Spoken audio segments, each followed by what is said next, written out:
চোখের পানি ছেড়ে ছেড়ে বলতেছেন, উমর রে, আজকে যেই ব্যথায় আমি কান্দি রে উমর, এই তরবারি দিয়ে চোখের পানি মোছা যাবে না। আবু বকর সামনে দাঁড়ায়া কান্দে, হুজুর আপনার চোখের পানি মোছার জন্য প্রয়োজন হলে আমি আবু বকরের জীবন দিয়ে দিব। আমার নবী বলেন, রে আবু বকর, জীবন দিয়ে আমার চোখের পানি মুছতে পারবি না।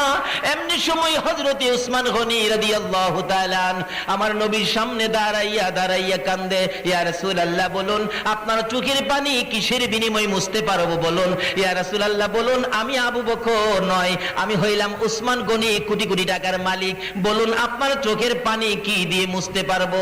আমার নবী আবু বকর নয়, উসমানকে ডেকে ডেকে পাশে আইনা বলতেছেন, উসমান রে, আমার আবু জরের বাচ্চা একটা ছেলে রে, গাছের গোড়ায় বান্ধা, চোখের পানি দেখলে আমি নবী সইতে পারি না।